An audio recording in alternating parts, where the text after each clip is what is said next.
이전까지 배우셨던 하나님 말씀 계시록 다 까먹으셔도 좋아요.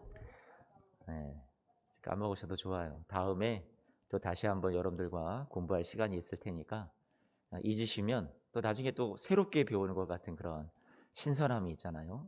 네, 잊으셔도 좋으니까 오늘만큼만 잘 이해하시고 오늘 배우는 말씀을 통해서 하나님이 주시는 나에게 이런 거 주시는구나 하고 음성을 들으시기만 하면 100점 만점에 만점이에요. 너무 걱정하지 마시고 정상적인 거니까 오늘 말씀에만 같이 집중해 보아요. 자, 오늘 계시록 12장 말씀에는 짧게 읽었잖아요. 1절부터 6절까지. 뭐라고 할까요? 등장인물? 뭐 영어로는 뭐 캐릭터 이렇게 얘기하는데 인물이라고 좀 하기가 뭐해요. 왜냐하면 짐승이 여기에 한 마리가 나오니까. 그래도 어쨌든 등장인물이라고 한번 해보고 다른 말이 좀 생각이 나는 게 없어요. 자, 등장인물이 셋이 등장을 합니다. 그 첫 번째는 여자, 둘째는 한 남자 아이, 셋째는 용이 나옵니다. 큰 용이 있어요. 붉은 용이. 자, 이렇게 셋이 등장을 하는데 우선 오늘 1절부터 6절까지의 말씀을 짧게 요약을 먼저 해보면 첫 번째, 한 여인이 남자아이를 낳으려 하고 있고, 두 번째, 이 용은 여자가 낳을 아기를 삼키려 하고 있어요. 셋째, 여인이 낳은 남자아이가 결국 이 아이를 잉태했을 뿐만 아니라 해산까지 하였는데, 해산을 하고 해산된 이후에 하나님께서 그 남자아이를 하늘로 끌어올리셔서 하나님 보좌로 올려주시는 은혜로운 일들이 일어나게 됩니다. 자, 이 세 가지가 오늘 전체 말씀의 요약이에요. 여러분 참 쉽죠? 이 세 가지만 기억하시면 돼요. 자, 첫 번째, 남자아이는 누구일까? 우리가 같이 한번 생각을 해봐야 돼요. 남자아이는 누구일까? 이 태어난 남자아이는 여러분 딱 짐작이 가시죠 벌써?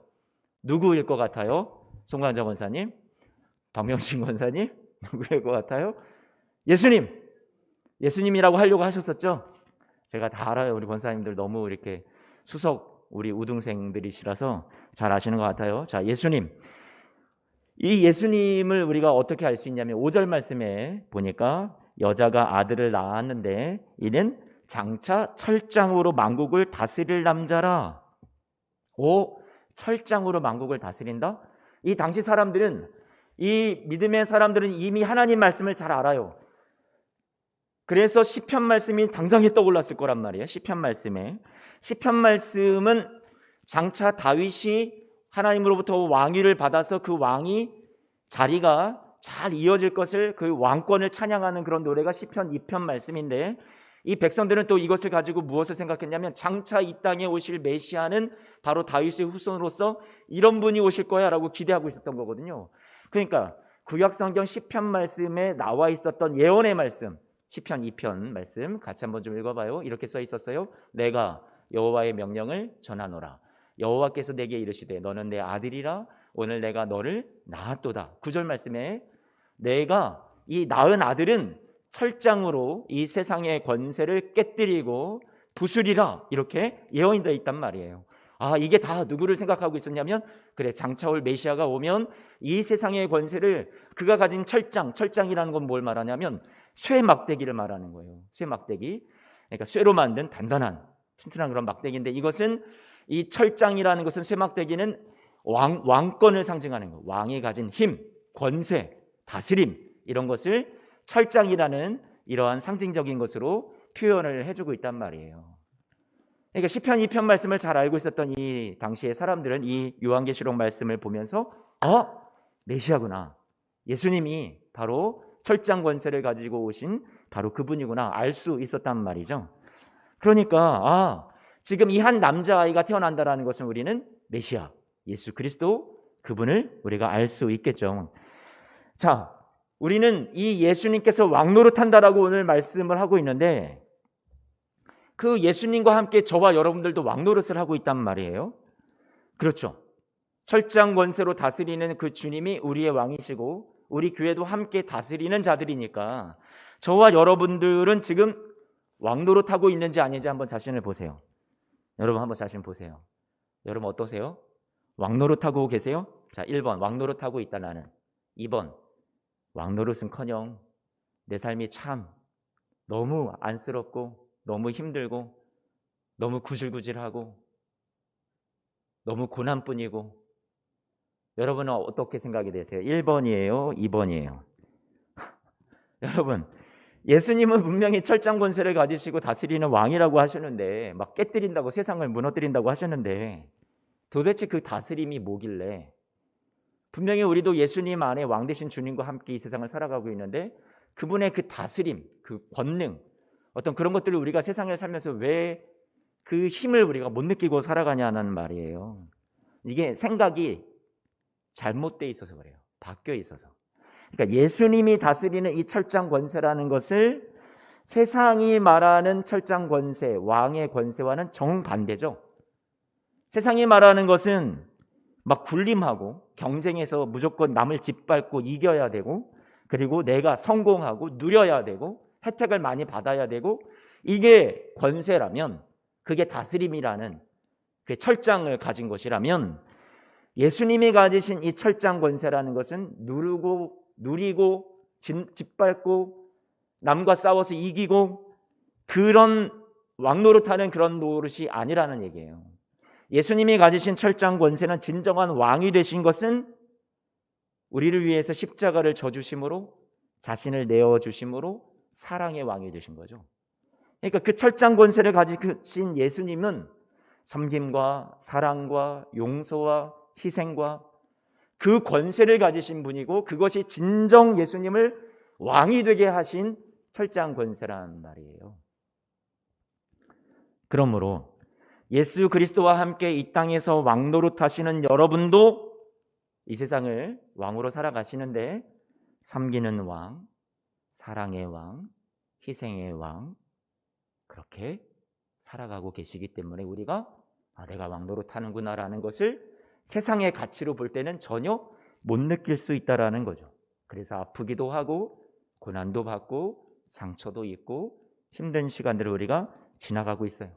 그렇게 하지만 이 땅의 어려운 많은 시간들을 우리가 참고 인내하고 사랑하며 섬기며 눈물로 이 시간들을 이겨나가는 것이 주님께서 저와 여러분들에게 너 정말 왕노릇하고 있다, 내가 다 안다, 내가 너를 인정한다 말씀하시는 거죠.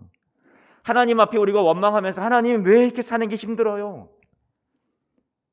그렇게 우리가 생각할지 모르겠지만 주님이 보실 때는 너 지금 왕의 길을, 우리 주 예수가 걸어간 그 길을 너도 지금 잘 걸어가고 있다. 하나님께서 아세요. 하나님께서 인정해 주신다는 말이에요. 자, 그리고 5절 말씀해 보니까 이제 이 아이를 하나님이 어떻게 하세요? 그 하나님 아까 그 보좌 앞으로 어떻게 했다고요?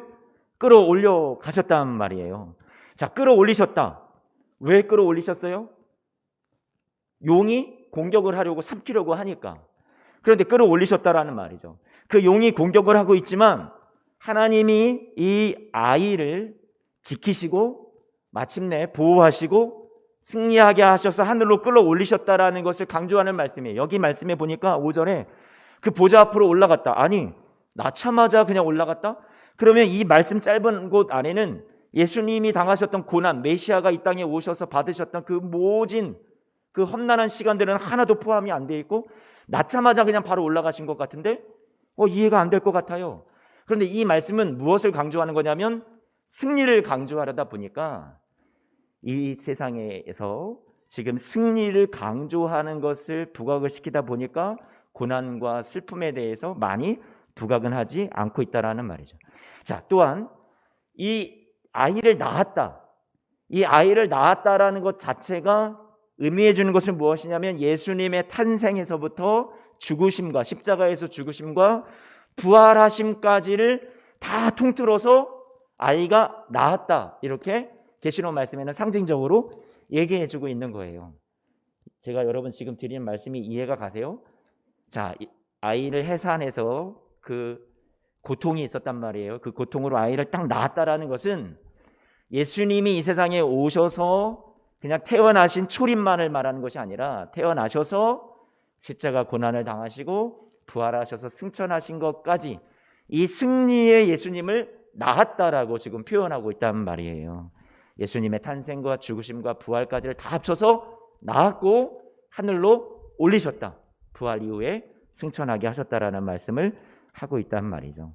자, 하나님 보좌 앞으로 올라가셔서 거기서 지금도 이 땅을 다스리고 계시는 분이 예수님이라는 말이죠. 자, 그렇다면 자, 이제 두 번째 살펴봐야죠. 두 번째는 뭐라고 그랬어요? 이 아이를, 이 예수님을, 메시아를 낳은 여인은 누구일까요?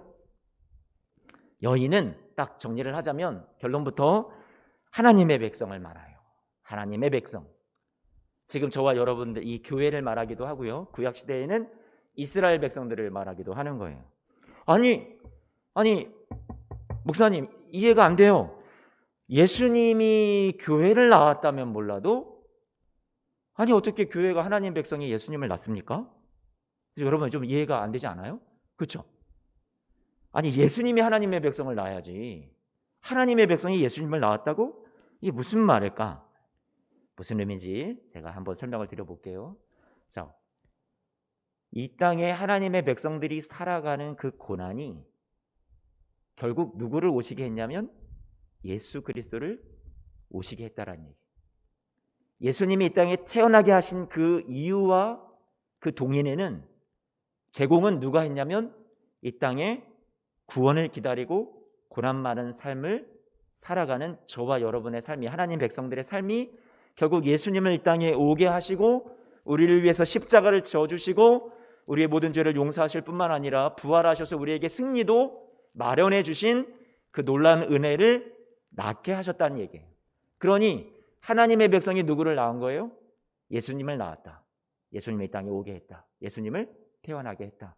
이렇게 연결이 된다라는 말이죠. 하나님의 백성을 가리켜서 구약시대에도 하나님의 백성들이 있었단 말이에요. 스데반이 설교를 할 때 이렇게 설교했어요. 사도행전 7장 말씀인데 어떻게 설교를 했냐면 이렇게 얘기하죠. 광야에 교회가 있었다. 아니 구약시대 백성인데 아니 거기가 교회라고? 예. 성경은 구약시대 사람들도 교회라고 얘기를 하고 있어요. 저와 여러분들도 교회고 구약시대 백성들도 광야교회라고 성경은 말해주고 있죠. 그런데 이 광야의 교회를 살아갔던 그 고난 많은 삶을 살아갔던 구약시대의 하나님의 백성들도 지금 저와 여러분 교회로서 이 땅에 하나님의 백성으로 교회로서 살아가는 저와 여러분들도 너무 아프고 힘든 시간들을 보내고 있죠. 그러니까 2절 말씀에 보니까 오늘 말씀 계시록 2절 말씀에 아파서 이 예수님을 우리가 낳기까지 애를 쓰고 부르짖는 시간들이 있었다는 얘기예요. 해산하여서 결국 예수님이 오시게 됐다라는 얘기죠. 이사야서 말씀도 하나님의 백성의 고난을 이렇게 말하고 있어요. 뭐라고 얘기하냐? 산고라고 얘기하고 있어요. 하나님의 백성들의 고통이 산고다. 한번 보세요. 이사야서 26장. 여호와여 잉태한 여인이 상기가 임박하여 산고를 겪으며 부르짖은 같이 우리가 주 앞에서 그와 같으니이다. 우리가 산고를 겪고 있다라는 거예요. 그러면 그 잉태하는 그 고통을 그 이후에 이 산고의 고통을 겪어서 결국 무엇이 이 백성에게 찾아와요? 구원이 찾아오는 거예요. 이들의 산고가 무엇을 낳아요? 구원을 낳는단 말이에요. 결국 예수님을 낳았다라는 얘기와 동일하다라는 얘기죠. 예수님이 자신의 죽으심과 부활에 대해서 얘기할 때도 뭐라고 얘기하셨냐면 여인이 해산하는 고통과 같다. 그러니까 예수님이 이 땅에 오셔서 우리를 위해서 십자가를 져주시고 부활하시는 그 십자가와 부활 사건을 다 통합해서 다 모아서 뭉뚱그려서 이것을 뭐라고 표현했냐면 해산하는 고통이다. 한번 성경을 찾아볼까요? 요한복음 16장 말씀이에요. 20절, 21절 말씀. 자, 제자들이 있는데 근심해서 술렁입니다. 왜냐하면 예수님이 자꾸 죽는다는 얘기 하시거든요. 떠난다는 얘기, 다시 살아난다는 얘기, 고난에 대해서 자꾸 얘기를 하신단 말이에요. 순환 예고를. 그러니까 제자들이 막 불안해요. 근심돼요. 그런데 예수님께서 이렇게 설명을 해주십니다. 내가 진실로 진실로 너에게 이르는데 너희가 지금은 곡하고 애통하지만 기뻐할 거다. 너희는 근심하겠지만 너희 근심이 도리어 나중에 뭐가 된다? 기쁨이 될 거야. 왜 그런 줄 알아? 내가 설명해 볼게. 내가 당하는 고난은 여자가 해산하게 되면 그때가 이르렀으므로 근심하나 아기를 낳게 되면 그 고통이 다 지나간 이후에 사람 난 기쁨으로 말미암아 그 고통을 다시는 기억하지 아니한다라고 말씀하세요. 그러니까 예수님이 이 땅에 오셔서 우리를 위해서 십자가 져주시고 부활하시는 이 사건이 당장에는 고난이고 아픔이지만 이 시간 이후에 뭐가 있다는 얘기예요? 기쁨이 오게 된다. 더 이상 근심하지 않아도 돼. 기뻐하게 될 거야. 말씀해 주고 있죠. 자, 교회가 낳는 아이는 여자가 해산하게 되면 그때가 이르렀으므로 근심하나 아기를 낳으면 그 고통을 다시 기억하지 않는다. 지금 그 여자 누구예요? 제자들이 막 근심하고 있는데 그 근심하고 있는 제자들과 교회에게 예수님 하신 말씀이 너희가 지금 근심하고 있지만 해산의 고통으로, 하지만 이 모든 십자가의 죽음과 부활이 끝난 이후에는 너희는 그 해산의 고통을 잃고 기뻐하게 될 거야. 결국 예수님을 통해서 구원을 낳는 일이 일어났다는 얘기예요. 지금까지 이렇게 쭉 정리를 해보면 여러분 이해가 되시죠? 아, 교회가 예수님을 낳은 게 맞구나. 해산하는 고통이 있지만 그런 시간들, 하나님의 백성들의 이 고통의 시간들이 바로 이 세상에 예수님을 오게 하였고 결국 예수님을 낳음으로 십자가와 부활을 거쳐서 우리에게 놀라운 기쁨을 허락해 주셨구나. 승리를 주셨구나. 여러분 이렇게 이해가 될 거예요. 자, 그러면 이 여인에 대해서 좀만 더 살펴봐요. 1절 말씀으로 돌아가서 오늘 본문 1절이에요. 1절 말씀에 보니까 이 여인의 모습에 대해서 얘기를 해주고 있어요. 여인의 모습. 자, 어떤 모습을 보이고 있을까요? 이 여인, 하나님의 백성으로 상징되는, 오늘날 저와 여러분들처럼 교회로 상징되는 구약의 교회건 신약의 교회건 이 교회를 상징되는 이 여인은 어떤 모습이라고 얘기를 해요? 해를 옷 입은 한 여자다. 해를 옷 입었대요. 그 발은 달이 있대요. 그 머리는 별이 있대요. 와, 해, 달, 별. 여러분 그 공통점이 뭐예요? 광명이에요. 광명. 빛이란 말이에요. 해, 달, 별, 빛을 주관하는 이 멋진 영광스러운 찬란한 해, 달, 별이 이 여인의 모습에 보인대요. 성경이 말씀하는 저와 여러분들 교회를 하나님의 말씀이 우리를 가르쳐서 뭐라고 얘기를 해주고 있냐면 너희는 이렇게 찬란하고 너희는 이렇게 영광스러운 존재야. 와, 여러분 뭔가가 뿌듯하지 않으세요? 야, 우리가 이렇게 아름다운 찬란한 영광을 내뿜는 존재라고? 여러분 그렇게 아름답다고 얘기해주고 있어요. 그런데 1절 말씀을 보니까 12별이라고 얘기하고 있네요. 끝에 보니까 1절 말씀 한 번만 더 띄워주세요. 맨 마지막에 보니까 12별. 12이라는 게 상징하는 것은 여러분 딱 머릿속에 뭐가 떠올라요? 구약의 12지파, 구약의 하나님의 백성, 구약의 광야교회. 그러면 신약의 12, 신약의 12사도로 대표되는 모든 교회를 상징하는 수가 12이란 말이에요. 그러니까 그 12이라는 말이 이 하나님의 백성, 이 여인은 하나님의 백성이구나 알 수 있겠고, 관을 썼대요. 관이라는 건 뭐예요? 면류관을 말하는데 이 관은 어떤 뜻을 갖고 있냐면 왕관이라는 뜻을 갖고 있어요.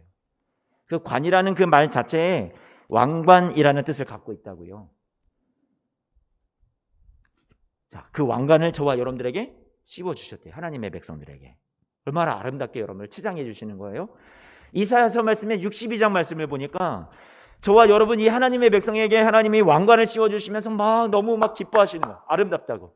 같이 한번 읽어볼까요? 자, 너는 또 여호와의 손에 아름다운 관, 내 하나님의 손에 무엇이 된다고요?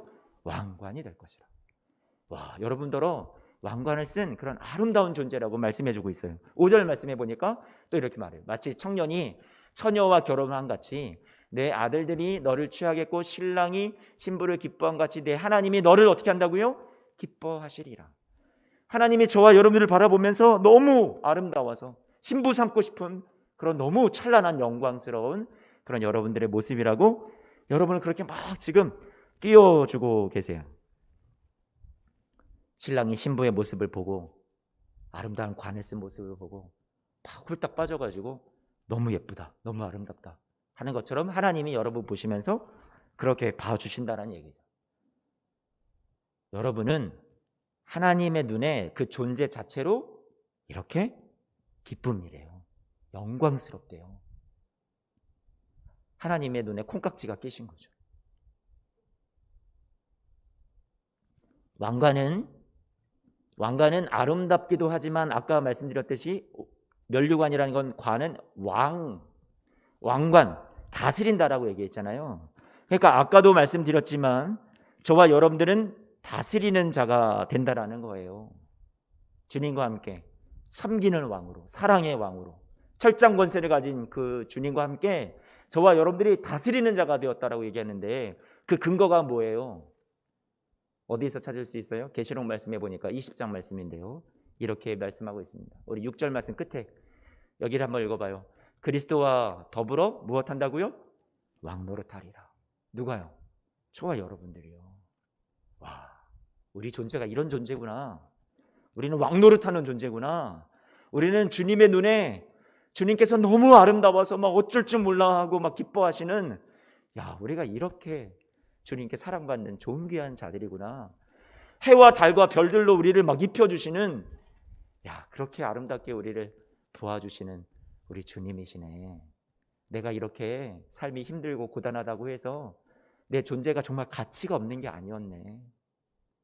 나는 왕이네. 다스리는 자네.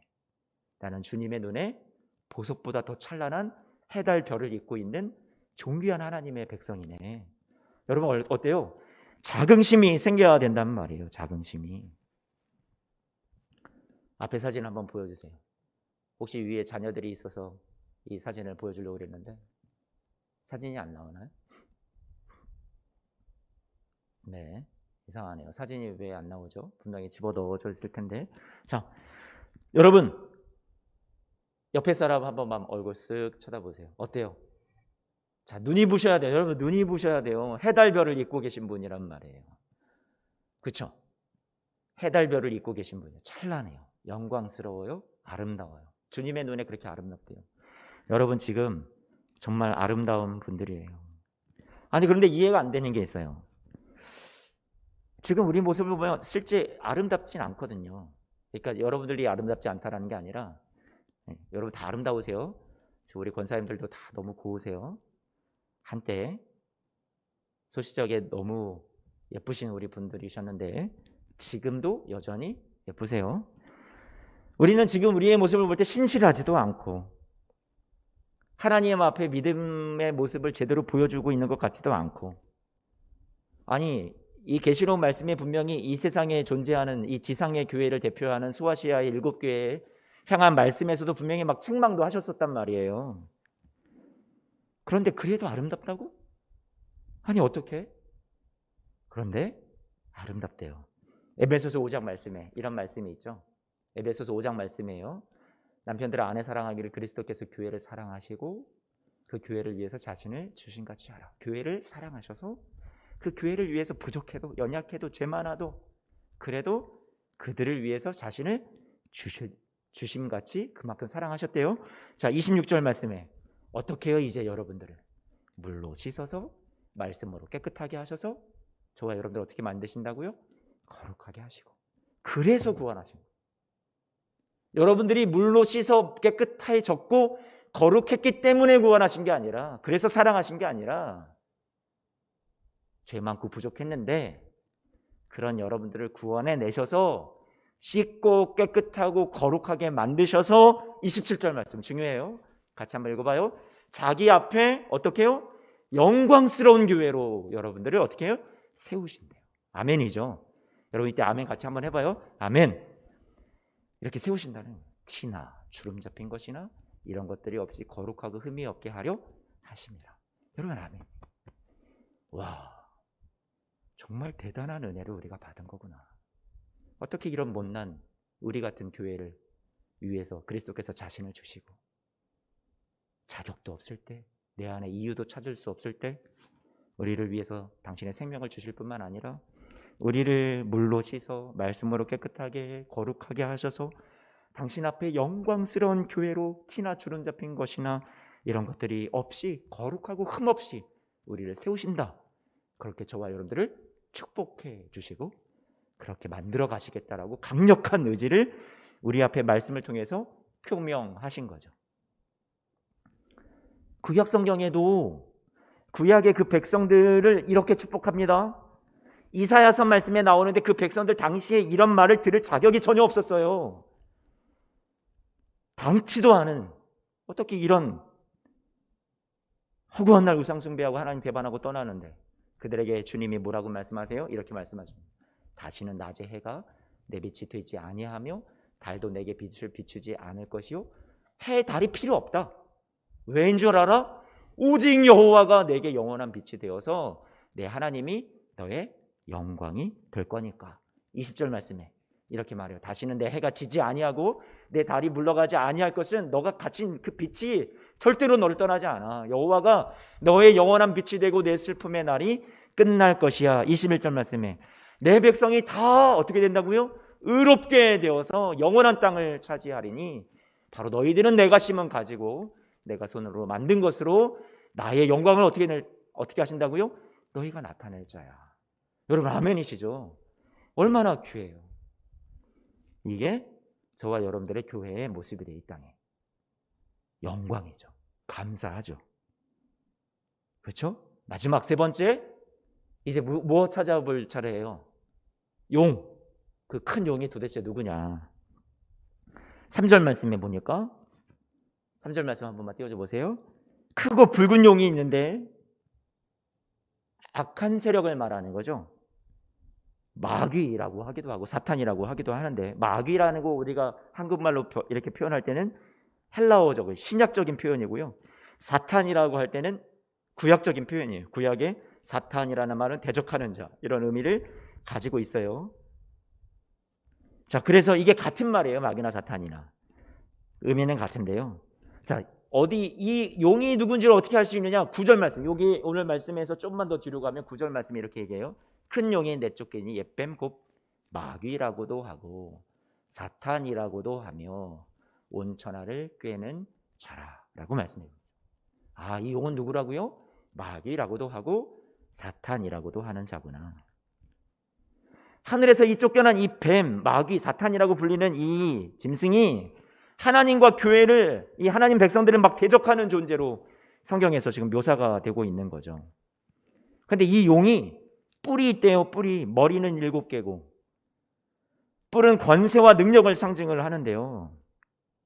그래서 그 꼬리를 가지고 이 권세가 얼마나 많은지, 이 뿔 달린 이 용이요, 그 꼬리만 휘둘러도 어떻게 되냐 한번 보세요. 4절 말씀에 보니까 그 꼬리가 하늘의 별 3분의 1을 어떻게 해요?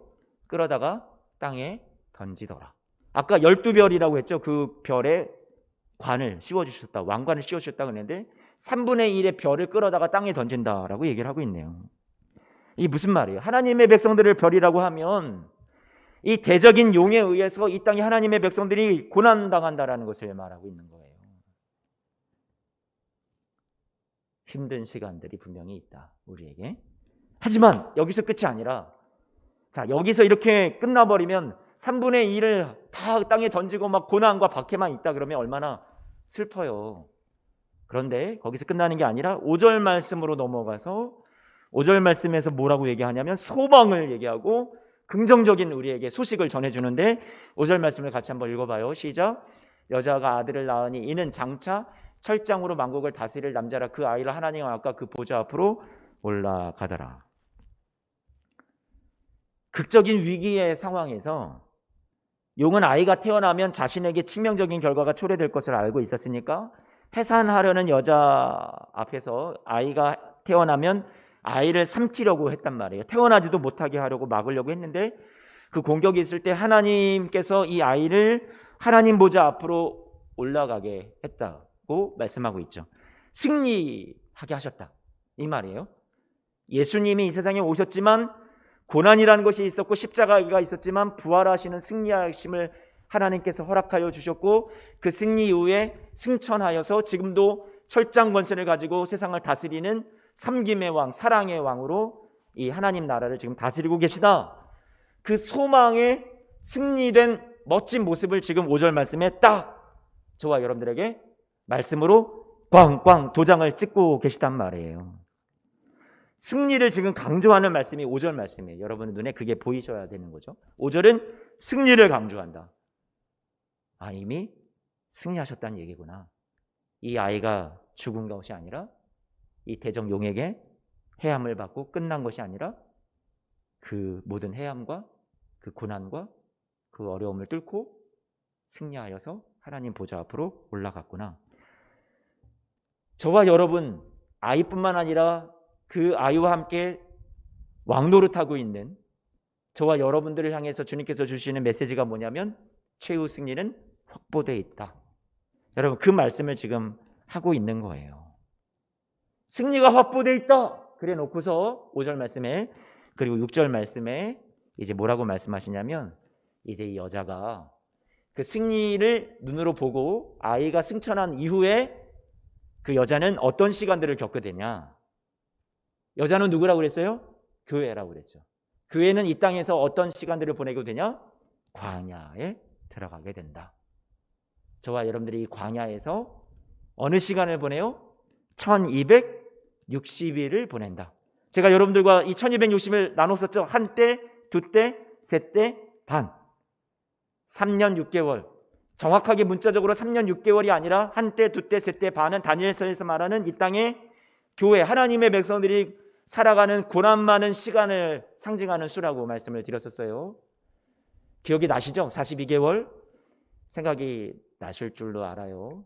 예수님이 이 세상에 오신 초림 때부터 예수님이 다시 오실 재림까지 하나님 나라가 이미 확보되어 있고 완성되어 있는데 우리는 아직 하나님 나라 완성을 아직은 우리가 다다르지 못했으니까 이 땅이 광야를 살아가는 인생이고 이 땅에서 1260일 동안 한때 두때 반때 동안 고난의 시간들을 광야에서 지나갈 수밖에 없다라는 얘기를 오늘 말씀에서도 해주고 있어요. 그러나 이 말씀이 우리에게 슬프지 않은 것은 아까 5절 말씀에 분명히 예수님께서 승리자로 하나님 보좌 우편에 계시고 하늘로 승천하셔서 거기서도 지금도 철장 권세를 가지고 다스리고 계시다라고 확증해 주셨으니 저와 여러분들에게 이 6절이라는 것은 이미 결과를 뻔히 알고 우리가 참고 인내하면서 지나가야 되는 6절의 1260일의 시간이라는 말이에요.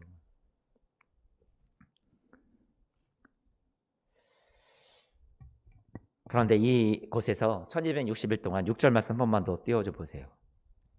하나님이 어떻게 하신대요? 저와 여러분들을요? 그를 양육하신대요. 하나님께서 저와 여러분들을 이곳에서 광야에서 양육하신대요. 우리를 연단시키신대요. 우리를 훈련시키신대요. 하나님 나라 백성으로서.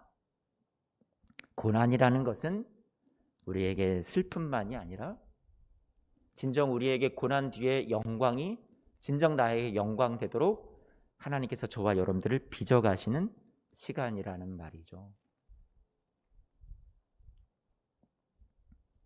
광야라는 노래 예전에 한번 들려드렸었죠. 주님만 내 도움이 되시고 주님만 내 삶의 모든 것 되시는 광야. 그 광야에 우리가 서 있다고. 교회의 공동체는 예수님의 초림 이후로 재림 때까지 광야와도 같은 이 세상에 살아가고 있지만 저와 여러분들이 지금 있는 이 자리가 여러분의 살아가는 삶의 현실이 하나님이 오늘 6절 말씀에 하나님이 예비하신 광야라고 그랬어요. 여러분에게 예비하신 삶의 자리고 또 그곳에서 하나님께서 여러분들을 양육해 가시는 곳이라는 말이에요. 여러분 예비한다라는 말에는 어떤 의미가 있을까요? 6절 말씀 한번 띄워줘 보세요. 6절 말씀에 하나님께서 예비하신 이곳 여러분의 지금 삶의 자리 광야 예비한다라는 말은 제가 여러분들 예전에도 설교 시간에 드린 적이 있었어요. 영어로 표현하면 provide. 이게 무슨 표현이냐면 영어 써서 죄송해요. 제공한다. 공급한다. 여호와 이레할 때 이레라는 말은 하나님이 준비하신다. 예비하신다. 그 말 자체에는 provide라는 말은 바이드는 비데오. 프로비데오라고 표현할게요. 프로라는 건 앞에 미리. 그러니까 하나님이 여호와 이레라는 것은 프로비데오. 미리 앞에를 비데오 보시고 그 앞에 아니 우리 아무개 집사 앞에 저런 일을 만날 거 앞에 이런 어려움이 분명히 찾아올 텐데 하나님은 그 앞날을 미리 내다보시고 여러분의 형편과 여러분의 어려움과 여러분의 처지를 미리 내다보시고 그때 무엇이 필요한지를 이미 다 알고 계셔서 미리 내다보셔서 그것을 어떻게 하신다고요? 제공하시는 분, 공급하시는 분, 그때에 필요한 힘을, 그때에 필요한 은혜를, 그때에 필요한 위로를 그때 하나님께서 미리 내다보시니까 미리 아셔서 준비하시고 예비하셨다가 여러분에게 그때 때를 따라 돕는 은혜를 주시는 분이 누구세요? 여호와 이레 예비하시는 하나님이시라는 말이에요. 여러분의 인생에 광야에 하나님께서 보내셔서 하나님 왜 나를 이런 곳에 보내셨습니까? 원망하고 불평하는 것이 우리의 인생이 아니라 하나님이 여러분 보내신 그 자리에 하나님이 예비하신 은혜가 있어서 여러분들에게 하나님께서 내 모든 형편 다 아시는 주님, 늘 돌보아 주실 것을 나는 확실히 아네. 그 고백처럼 여러분의 삶에 하나님께서 날마다 채우시고 공급하시는 은혜가 이 땅에 남겨진 교회로서 승리는 이미 5절 말씀에서 확보해 주셨다고는 하지만 아직은 우리가 이 땅에서 1260일 동안 지나가야 되는 광야의 시간들이, 훈련의 시간들이, 양육의 시간들이 남아있어서 때로는 힘들고 쓰러지겠지만 하나님께서 여러분들을 위해서 반드시 예비하시고 채우시고 공급해 주시는 은혜로 이 시간들을 능히 지나가게 해 주실 줄로, 능히 살게 해 주실 줄로 믿습니다. 아멘. 여러분, 이미 완성된 그 복음의 진리 안에서 오늘 우리는 말씀을 통해서 우리에게 이런 영광스러운 미래가 있는 거구나, 그렇게 꼭 아셨으면 좋겠어요. 하나님 기다리는 시간이 너무 깁니다. 어떻게 합니까? 성경 말씀에 보면 약속의 땅 가나안 땅을 들어가면 하나님께서 그 땅에 다 모든 것을 너희에게 준다라고 했지만 갈렙은 그 땅을 차지하기까지 45년 동안 기다렸어요. 그러나 45년을 기다리는 동안 하나도 그 약속이 이루어지는 것 같은, 하나님이 정말 땅을 주신다고 했는데 당장에 주신 것도 아니고 그 오랜 세월 45년의 시간을 이 갈렙은 기다려야만 했어요. 그 많은 하나님이 침묵하시는 것 같은 그 시간들 속에서 끝까지 그는 믿었고 그의 나이 백발이 성성한 나이가 되어서도 그는 여전히 하나님을 신뢰하면서 이 산지를 내게 주소서. 그는 전혀 기운이 쇠락하지 아니하였고 하나님께 대한 믿음도 떨어지지 아니하였고 그때도 여전히 하나님을 끝까지 신뢰하는 믿음을 부여주었단 말이에요. 이 산지를 내게 주소서. 모세요, 당신도 그날에 들었지 않습니까? 그곳에는 아낙 사람들, 거대한 거인과도 같은 사람들이 있고 그 성읍도 크고 견고할지라도 여호와께서 나와 함께 하시면 내가 그들을 쫓아내리이다. 그러면서 하나님 앞에 담대하게 나아갔죠. 오늘 저와 여러분들도 우리에게 주어진 이 땅에 1260일이라는 고난의 시간을 우리가 지나가지만 그 끝이 보이지 않는 것 같고 너무 많은 시간들을 우리가 인내해야 되는 것 같고 하나님이 언제 우리에게 대체 승리를 주시고 회복을 주실지 전혀 모르는 것 같은 고통의 시간들이겠지만 하나님께서 나와 함께 하시면 내가 이 모든 시간들을 능히 이겨낼 줄로 믿습니다. 이 산지를 나에게 주실 줄로 믿습니다. 그 약속된 하나님의 나라에 들어가기까지 끝까지 우리 승리의 걸음을 날마다 이어가시는 우리 사랑하는 모든 성도님들 다들 되시기를 축복합니다. 소망합니다. 아멘. 우리 3절